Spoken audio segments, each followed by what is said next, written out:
Assalamualaikum warahmatullahi wabarakatuh.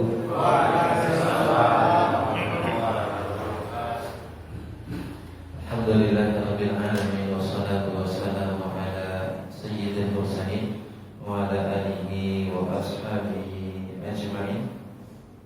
Wa ba'du, rabbi shrah li sadri wa yassir li amri wahlul 'uqdatam min lisani yafqahu qawli.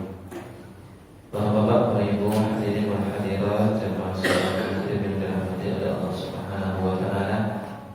Semoga sekalian monggo kita beri hati syukur kepada Allah Subhanahu wa taala. Kita niki tanggal 6 bulan Mei, bertepatan kalian tanggal 20 bulan Dzulqa'dah, akhir bulan masuk 10 akhir bulan Dzulqa'dah. Allah Subhanahu wa taala memanjangkan usia kita. Semoga Allah senantiasa memberikan kesehatan di dalam kehidupan kita, memberikan kelancaran untuk urusan-urusan kita, memberikan sakinah keluarga kita, dan menjadikan sholih dan sholihah keturunan kita. Amin ya rabbal alamin. Salawat dan salam teruntuk panutan kita semuanya Rasulullah Muhammad sallallahu alaihi wasallam, kepada ahli keluarga tercinta, para sahabat, dan kepada seluruh umat Islam. Bapak Ibu yang dirahmati oleh Allah, mengingatkan ini, kita di bulan Dzulqa'dah itu adalah salah satu daripada bulan haram. Betul ya? Bulan-bulan haram. Bulan haram itu ada 4: Dzulqa'dah, Dzulhijjah, Muharram, dan Rajab. Yang 3 itu berurutan, yang 1 terpisah. Di antara ungkapan ulama, wal 'amalu shalihu a'dhamu ajran fi ashhuril hurum, dan amal saleh itu pahalanya lebih besar di bulan-bulan haram. Berarti nilai pahalanya berbeda. Tetapi kalimat itu juga disempurnakan, wal ismu fihinna a'dhamu mimma siwahunna. Pun juga perbuatan maksiat atau keburukan yang dilakukan di bulan-bulan haram itu dosanya juga lebih besar ya. Berarti di bulan-bulan haram itu kalau urusannya adalah urusan kebaikan, kita tambah semangat kita. Tetapi kalau urusannya itu perbuatan yang tidak baik, perbuatan yang buruk, maka luwih hati-hati, lebih berhati-hati. Lumayan, belum saksi 3 bulan berurutan ya, 3 bulan berurutan. Nah, Bapak Ibu yang dirahmati oleh Allah Subhanahu wa taala, yang berikutnya saya sedikit mengingatkan ya. Ada satu amalan ringan Bapak Ibu, tapi kok kayaknya pahalanya juga luar biasa ini. Saya posting di Facebook saya juga. Jadi ada satu tempat untuk kita itu melaksanakan sholat, di mana sholat di tempat itu pahalanya melebihi kita sholat di masjidnya Nabi, Masjid Nabawi. Masjid Nabawi itu awalnya sholat pahalanya tinggal peng sen. Jadi pahala sholat di Masjid Nabi itu pahalanya dilipat gandakan 1000 kali.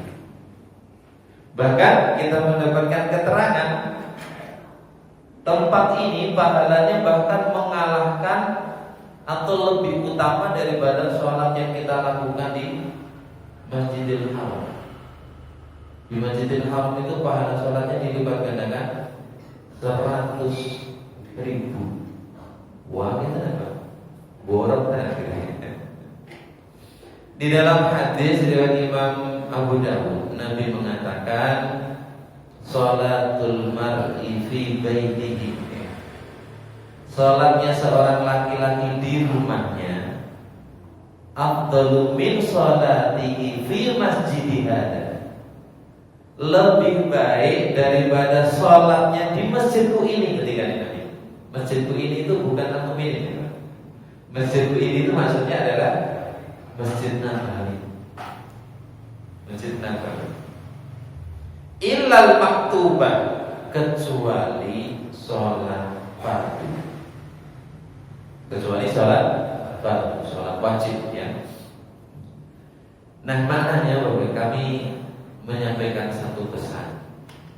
Ternyata tempat yang kalau kita gunakan untuk sholat pahalanya bisa mengalahkan sholat di masjid Nabi, bahkan lebih afdal daripada sholat di Masjidil Haram, itu tidak lain adalah sholat sunnah yang kita lakukan di rumah-rumah kita. Jelas Pak? Ibu-ibu jelas Bu? Tentu Ibu? Tengriyo.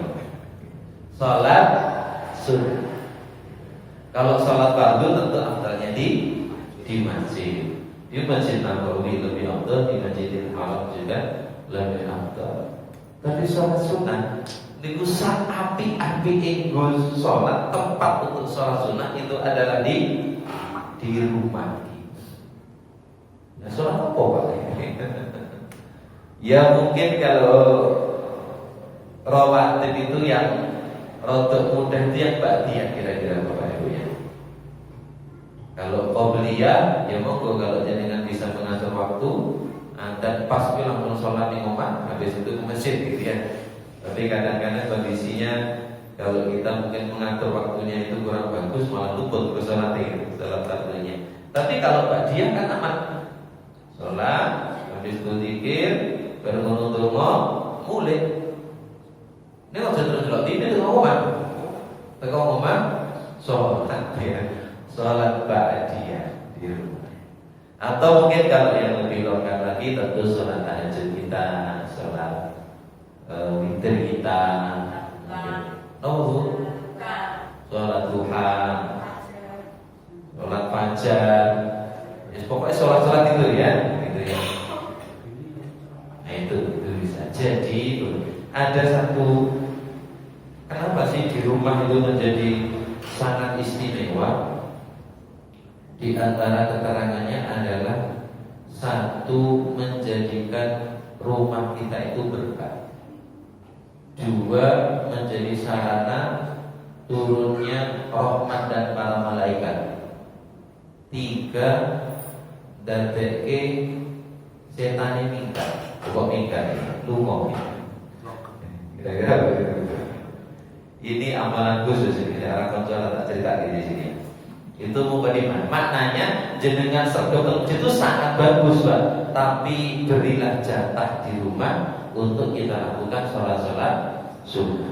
Wah ini rumah bukan itu ya. Sholat fardu seabdul-abdulnya adalah di masjid. Bapak Ibu yang dirahmati oleh Allah Subhanahu Wa Taala, tema yang kami angkat di kesempatan malam hari ini judulnya ini kira-kira ya, makanan halal kunci raih surga yang kekal. Urusan ini ada gambar panganan saja ini, tapi gambar. Sedikit kita membahas tentang makanan kita. Masuk ibadah terus ya. Nah, ini temanya tentang makanan. Ada satu hadis Nabi juga. Jadi untuk mendapatkan ridha Allah itu jalur orang kudus yang selalu siang-siang gitu. Jadi ada jalur-jalur itu kadang kepenak gitu, enteng, itu bisa sampai kita di ridha Allah. Ini kadang-kadang jalurnya yo roto abot, roto kosong ya, penuh perjuangan, penuh ujian gitu ya. Di antaranya Nabi itu ngendikan innallaha la yarda 'anil abdi idza akala al-aklata fahamidallah. Sungguh Allah itu ridha atas seorang hamba kalau dia itu memakan makanan kemudian dia memuji Allah. Itu kan gampang nih Bang. Madam ya. Makan, bermakan itu kemudian alhamdulillah. Berguna bro. Enteng apa? Enteng. Itu juga bisa menjadikan Allah ridha. Kulu wasrabu wala tusrifu. Makan dan minumlah dan jangan kalian itu berlebih-lebihan. Ya. Mohon coba Ya, jangan melakukan ke atas. Atau syariba syurbatan, atau dia minum alhamdulillah, setelah minum dia ngomong alhamdulillah. Jadi itu juga jalan untuk mendapatkan ridho Allah. Dan itu ditlateni. Nek jalur sing abot-abot gak iso, nang golek jalur sing entek-entek. Dahar bar ngono syukur, ngunjuk bar ngono syukur ya. Itu jalur sing entek. Nah, Bapak Ibu, jadi temanya itu kan, makanan halal kunci raih surga yang kekal. Makanlah yang halal. Bapak Ibu, ini ayat yang mungkin sering ya kita dengarkan di dalam surah Al-Baqarah. Allah Subhanahu wa taala ngendikan, ya ayyuhan nasu, wahai manusia, kulu makanlah mimma fil ardi halalan thayyiban, dari apa-apa yang ada di bumi, halalan thayyiban, sing halal tur sing thayyib. Tapi tutup bangsa ya. Bangsa ya belum mau gak boleh-boleh. Wala tattabi'u khutuwatis syaitan, janganlah kamu mengikuti langkah-langkah setan.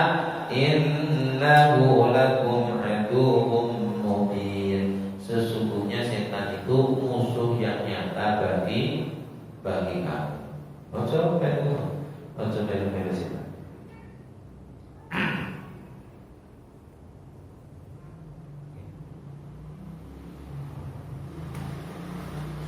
Yang berikutnya, Bapak Ibu yang dirahmati oleh Allah Subhanahu wa taala, kita mendapatkan keterangan bahwa makanan halal itu juga menjadi syarat diterimanya ibadah kita. Innallaha thayyibun, sesungguhnya Allah itu zat yang maha baik. La yaqbalu illa thayyiban, Allah itu tidak menerima kecuali yang baik. Innallaha thayyibun la yaqbalu illa thayyiban. Ya, di sini panjang, kemudian di sana Nabi SAW membacakan ayat ya, supaya orang-orang yang beriman itu, ya ayyuhalladzina amanu, wahai orang-orang beriman, kulu min thayyibati ma razaqnakum, makanlah dari yang baik-baik dari apa-apa yang kami rezekikan kepadamu. Kemudian di sini Nabi menyebutkan tentang seorang laki-laki yang dia melakukan perjalanan jauh, melaku antum zaman dek. Wong mlaku antum dek karo saiki niku beda ya. Wong riyen niku nek perjalanan panjang niku genah, wonge pakaiane lusuh, rambutnya reget ya kan. Wis ketok banget, awut-awutan kira-kira ya. Penuh dengan debu dan sebagainya. Nah, tapi wong saat ini kan beda. Teko luar negeri, teko kono sik kinclong ya. Wah, rambutnya cek pelipis ya kan, rambutnya cek wangi gitu. Mungkin bedanya itu ya orang dulu sama. Kalau dulu itu karena padang pasir, numpak unta, numpak kuda ya kan, berpeluh, berdebus, luar biasa. Itu bedanya. Jadi ini kira-kira nikmat yang Allah berikan kepada kita.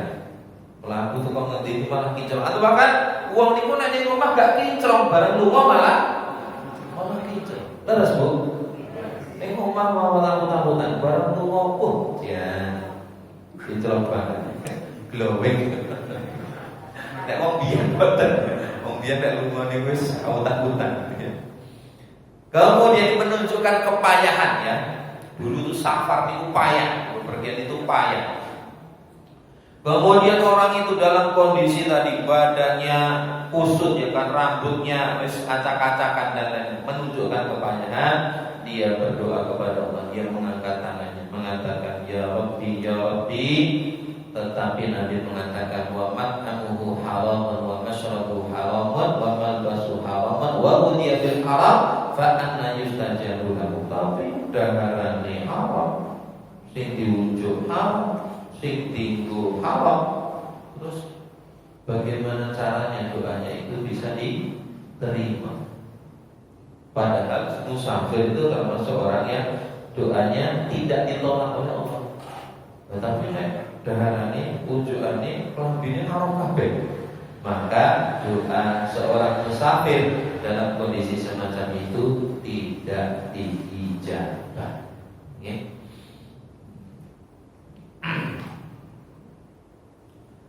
Yang berikutnya, ini bukan ngedenten ini, tapi ini informasi Bapak Ibu. Kalau kita perhatikan ya Bapak Ibu, perjalanan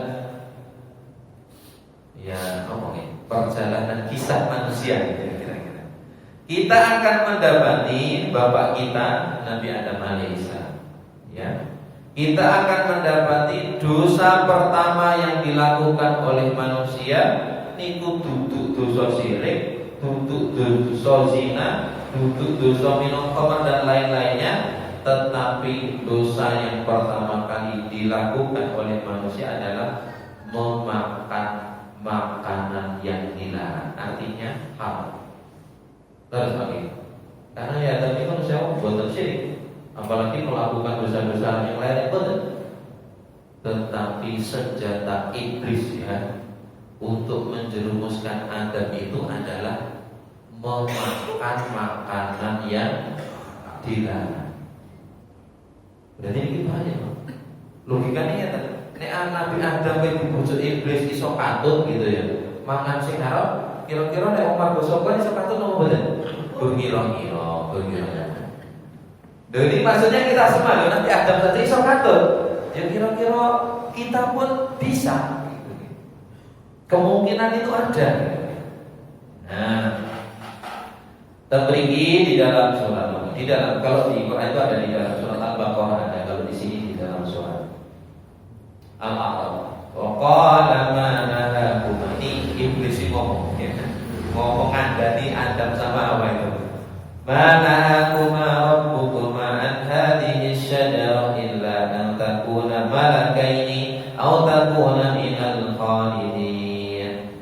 Tuhanmu itu tidak melarang kamu dari memakan buah pohon ini kecuali karena kalau kamu makan itu kamu akan menjadi malaikat atau kamu akan menjadi kekal. Atau kalau di dalam keterangan hadis yang menguatkan itu memang tipu daya iblis itu luar biasa. Di sana diceritakan iblis itu datang kepada Nabi Adam dan Hawa itu dalam keadaan nangis lah, geru-geru gitu. Ya kan nangis kepenanan ya. Kayak bocah cilik bongkok-bongkok itu.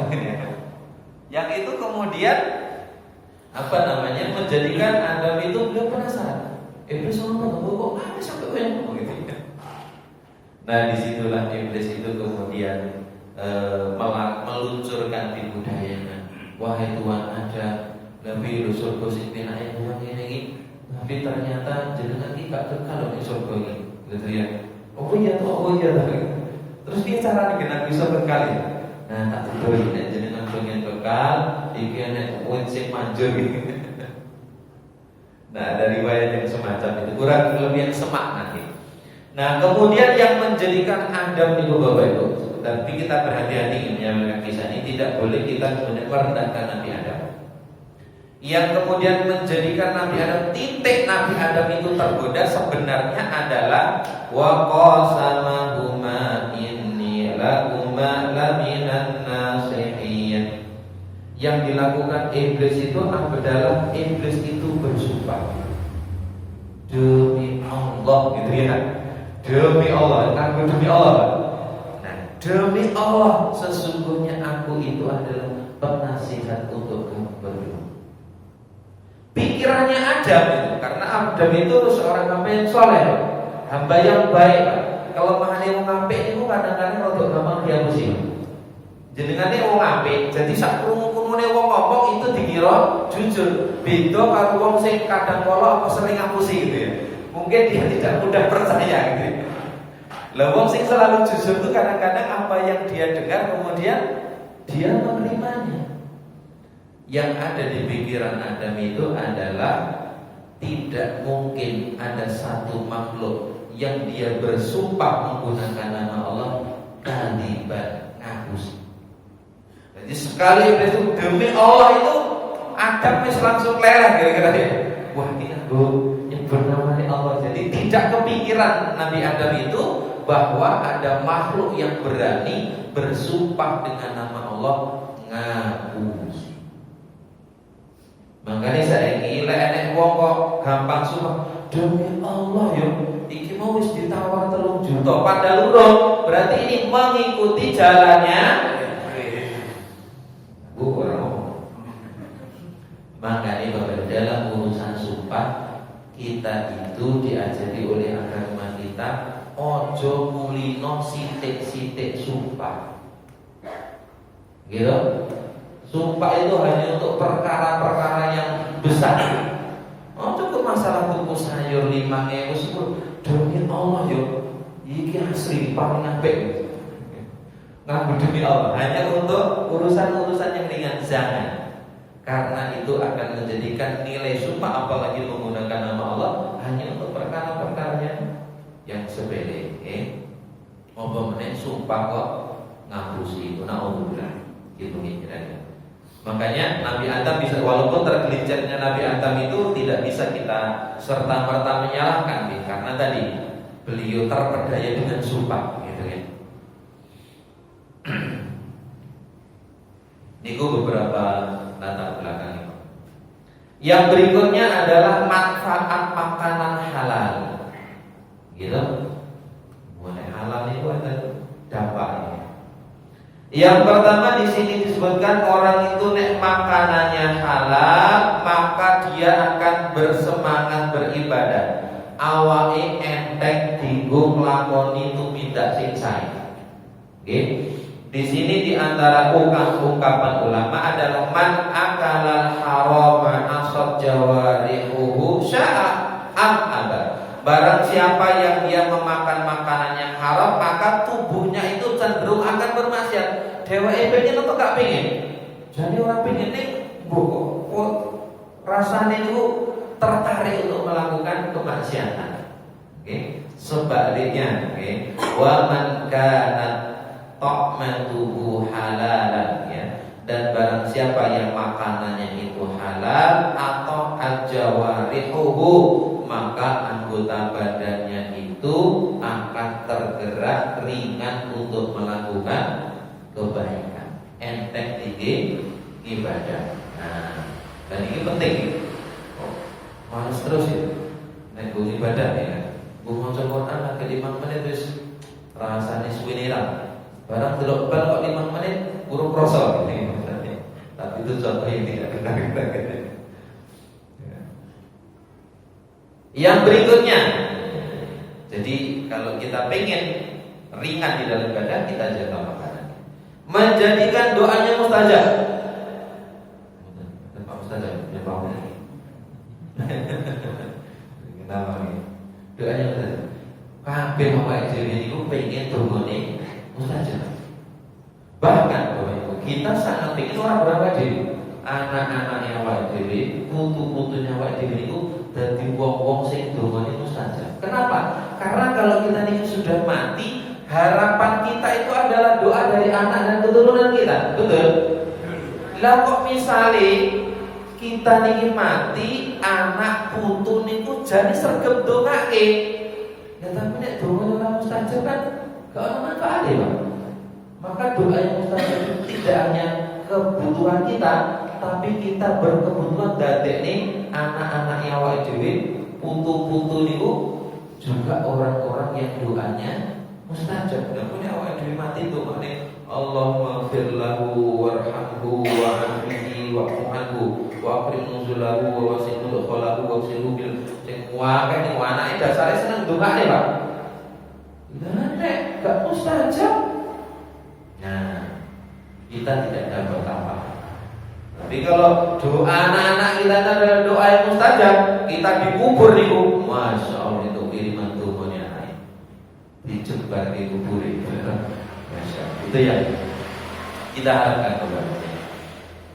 Ini ada satu sahabat yang ngendikan kepada Nabi, ya Rasulullah, wa ya Rasulullah, ud'ullaha, berdoa kepada Allah an yaj'alani mustajabat dakwah, supaya aku ini menjadi orang yang dongane mustajab. Ini menjalani saya, Pak. Gitu.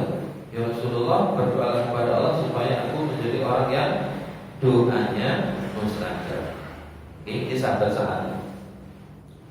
Kemudian Nabi Shallallahu Alaihi Wasallam beliau menjawab, ya Sa'du, wahai Sa'ad, atim maka takun mustajab dakwah. Wahai Sa'ad, perbaikilah makananmu, otomatis kamu akan menjadi orang yang doanya mustajab. Nah ini penting. Lah kehidupan kita ini dipenuhi dengan doa. Termasuk ibadah kita yang paling top, sholat, isinya kan itu kalimat-kalimat doa. Nah, jangan sampai kok gak mustajab kita gara-gara makanan yang tidak halal, betapa ruginya kita. Nah, yang kedua. Yang ketiga, ini tidak kalah penting juga nih. Dijadikan keturunannya sholih. Gitu. Supaya kita pengen anak putune sholih lan sholihah, gitu. Ini diambil dari kitab Imam Syekh Abdul Qadir Al-Jilani. Di antara ungkapan beliau di sini, kalau seorang, bukan seorang, dua orang ya, pengantin ya.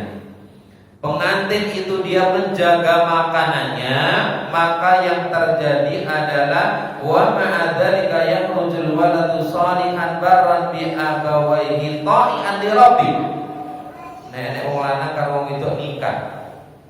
Kok wong lanang karo wong wedok niku berkeluarga dan dia senantiasa menjaga makanannya, berhati-hati dari yang haram, maka Allah akan memberikan karunia kepada dia seorang anak yang soleh, berbakti kepada kedua orang tuanya dan taat kepada Tuhan. Gitu. Solihan baron bi abawaihi ta'ian li rabbi. Soleh, taat kepada kedua orang tua dan taat kepada Allah. Sedaya minat lagi kowe. Kan pengen anak-anak ini gitu. Nah, itu berarti tadi ada 3 nih manfaat makanan yang halal, enteng ibadah, dungane mustajab, keturunane sholih. Masyaallah. Tambah siji nih, tambah tunggal, masih ada 1 ya. Yang keempat, manfaat makanan yang halal itu adalah hati penuh dengan hidayah. Ada hadis man akalal halala arba'ina yauman. Barang siapa yang dia menjaga dirinya senantiasa memakan yang halal petang puluh dino, nawwarallahu qalbahu wa ajra ya nabi al-hikmah min qabihi ala lisani. Maka Allah Subhanahu wa taala akan memberikan cahaya di dalam hati. Nanti ini pakai begitu ya. Hatinya itu dipenuhi dengan cahaya dan hikmah dari Allah. Boten dikuasai nafsu syahwat ya. Nah ini sumbernya juga adalah makanan yang halal. 4 berarti. Kemudian yang berikutnya tadi kita sampaikan beberapa mengenal makanan halal. Gitu nih. Sing dibahas sing haram nih kan. Berarti sing kalau disebut halal ya halalnya. Ini ada ayat yang cukup lengkap nih Bapak Ibu. Membahas surah Al-Maidah ayat 3 nih. Quriman alaikumul maitatu wa damu wa lahmul khinzir wa ma uhilla li ghairi Allah seperti itu. Kalau di sini itu ada berapa? 1 2 3 4 5 6 7 8 9, 10. Bukan 10. Yang haram di 1 ayat itu disebutkan 10. Ya, qurima alaikumul maitah. Yang pertama maitah. Bangkai. Bangkai itu apa ya? Oh. Batak. Bangkai itu kalau dalam mungkin keterangan yang lain itu adalah binatang yang mati tanpa melalui proses penyembelihan yang benar. Gitu Pak. Penyembelihan yang benar niku bisa dilihat dari siapa yang menyembelih dan bagaimana cara dia menyembelih. Karena orang kabeh wong niku sah menyembelih dan sembelihannya halal. Orang yang sah menyembelih dan sembelihannya halal 3. Wong mukmin, benar itu orang beriman. Yang kedua orang Yahudi, yang ketiga orang Nasrani. Konghucu, apa nih? Hindu ya, nanti kita Hindu. Buddha dan teman-temannya. Di luar 3 agama ini berarti mereka tidak sah menyembelih, sembelihannya haram untuk kita orang beriman. Itu dari sisi orang. Tapi ada juga sih ekstrim. Loh, lah kan wong Kristen saiki karo wong Yahudi zaman Nabi wis beda gitu ya. Zaman Nabi halal gitu ya. Lek saiki opo yo sih halal? Itu kayaknya untuk ekstrim gitu ya. Karena kalau kita perhatikan orang Yahudi dan Nasrani di zaman Nabi itu sudah menyimpang atau tidak, Pak? Sudah menyimpang, sudah dinas sama Quran ahli neraka, Pak. Tetapi bersamaan dengan itu Quran hanya mengatakan wa ta'amuhu halal lakum, makanan mereka halal untuk kalian. Ya, masalah menyimpangnya sudah menyimpang, masalah musyriknya sudah musyrik orang Yahudi dan Nasrani itu zaman Nabi. Wes dinas ahli neraka, tetapi makanan mereka tetap dihukumi halal. Itu dari sisi orangnya. Hanya itu secara teori. Hanya secara teori. Kalau kita perhatikan nanti orang Yahudi dan Nasrani itu mereka halal sembelihannya, di antara syaratnya adalah mereka tidak menyebut Tuhan mereka ketika menyembelih. Nah masalahnya apa awak dhewe delok? Karena delok, Pak. Karena kita orang delok, maka cara yang paling aman pilihlah yang disembelih orang beriman. Kira-kira begitu, Pak. Karena kalau mereka itu ketika menyembelih itu menyebut Tuhan mereka, ya, ini disamakan dengan menyembelih untuk selain Allah. Tapi mereka kalau menyembelih asal menyembelih aja, hukum dasarnya halal. Gitu. Makanya walaupun secara ilmu sembelihan mereka halal, ketika kemudian kita berada di mungkin komunitas atau masyarakat boleh disembelih muslim boyono, maka itu tetap lebih aman. Jadi Mas Abdul, gitu. Ayah, lewat itu sendiri, nanti itu sendiri. Nah, yang kedua, apakah orang itu harus mengucapkan basmalah ketika menyembelih? Jumhur ulama menyebutkan harus. Bapak-bapak yang menyembelih ayam ya, nek kudus kan jarang-jarang. Yang beli ayam itu memang jumhur ulama menyebutkan wajib untuk mengucapkan basmalah. Tapi apa iya nek orang mengucapkan basmalah? Kalau di dalam keterangan Imam Syafi'i, orang mukmin yang menyembelih tanpa basmalah bukan karena meremehkan, ya kan, atau sengaja, ya mungkin karena terlupa kira-kira, mungkin itu tetap dihukumi sembelihannya halal. Logikanya kan? Orang mukmin itu. Karena orang Yahudi dan Nasrani niku kira-kira nek nyembelih maca bismillah apa mboten? Mboten ya. Dipastikan tidak. Loh kalau orang Yahudi dan Nasrani saja halal sembelihannya tanpa membaca bismillah, bagaimana mungkin seorang yang beriman hanya gara-gara enggak maca bismillah kemudian sembelihannya tidak halal. Oke, walaupun jadi kalau di sini bukan masuk betulnya wajib ya, tetapi sangat dianjurkan. Jangan kemudian kita benar, kok usah bismillah, bukan itu maksud saya, bukan itu maksudnya. Oke, tetap kita usahakan menyembelih itu basmalah. Tapi kalau kemudian terjadi wong mukmin ya kan, dia menyembelih kok kemudian terlupa ya, itu tetap sembelihannya halal. Mukmin, kafir wae halal. Nah itu yang pertama dari sisi orangnya. Yang kedua adalah dari sisi cara dia menyembelih. Yang paling sederhana dan simpel menyembelih itu adalah memutus dua saluran. Yang pertama adalah saluran nafas, yang kedua adalah saluran makan. Dia sempat untuk beda dengan sekolah dulu. Semuanya makan siang. Gitu. Niku kan sudah diwadahi hotel itu ya. Ada satu guru yang membuka itu ternyata lampu ini leher, bulu pitik, ya kan? Nah, di bulu pitik nih Bapak Ibu, itu ternyata nampak dengan cetor dan jelas. Niku hanya tersayat sedikit menurut. Jadi nggak sampai dalam, nggak sampai memutus saluran-saluran tadi, ya. Urat-urat itu nggak sampai dalam. Gur seret menurut, kayak hanya kulit luarnya. Wah niku dadi gue gak sesama di foto ya. Lah kok ini gitu. Asik wis kadung madang.